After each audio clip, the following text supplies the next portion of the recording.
long time after God had created the world and made man and all the animals and birds, he noticed that people were no longer kind to each other and that they didn't obey God anymore.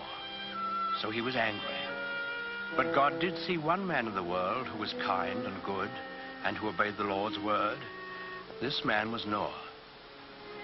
So God appeared to Noah, and he let him hear his voice. And the Lord said, "Behold, I will cause it to rain upon the earth 40 days and 40 nights. I will bring a flood the earth to destroy all flesh, and everything that is in the earth shall die." But God told Noah to build an ark and to take 2 of every animal in it with him to keep alive during the storm. And when Noah had heard God's voice, he was grateful, and he set to work right away to build the ark. This was a great boat with many, many rooms in it. When Noah finally finished it, he went out into the fields and woods, for he had to talk to all kinds of animals and birds. He talked to the lion and the wild horses. He talked to the pigs in the barnyard and the elephants in the jungle and the cute little kittens in his own house. Noah talked to all the animals on the face of the earth, even to the doves, cooing in their nests.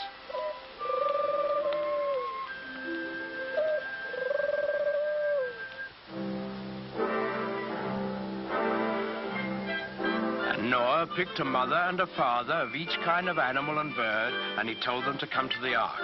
Well, when they were all gathered there, you can imagine what kind of a noisy crowd poor Noah had on his hands.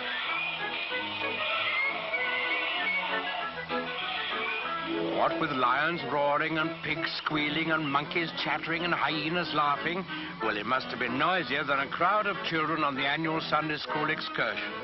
But Noah was wise and gentle, and he understood about animals, so he got them lined up in a long row, 2 by 2, and then he started them up and into the ark through the big door in the side.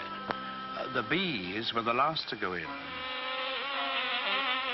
because bees have a stinger in their tails, and no animal wanted to get in line behind them. Noah stored food in the boat, and then saw that his wife and his sons and their wives were safely inside. Then he shut the big door behind him, and he bolted it so that no one could get. Then there was a flash of lightning, and the thunder roared as it never had before. Big black clouds hid the sun so that it was almost as dark as night. And out of those clouds came the greatest rain the world has ever known. It lasted for 40 days and 40 nights, as God had promised Noah. All the land was covered with water, and not a house or a living thing remained anywhere.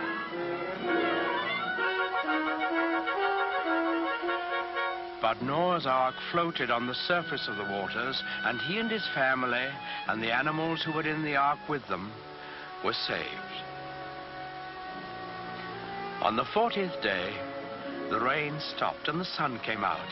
The waters that had covered the earth began to flow back into the oceans and the rivers, and the ark came to rest on the peak of a mountain.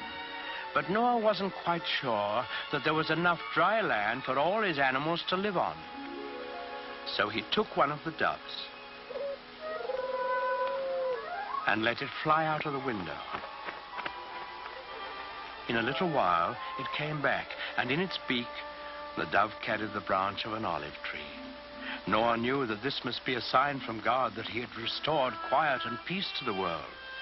So he opened the door of the ark, and he and his family and all the animals came out on the dry land, and they praised God and thanked him.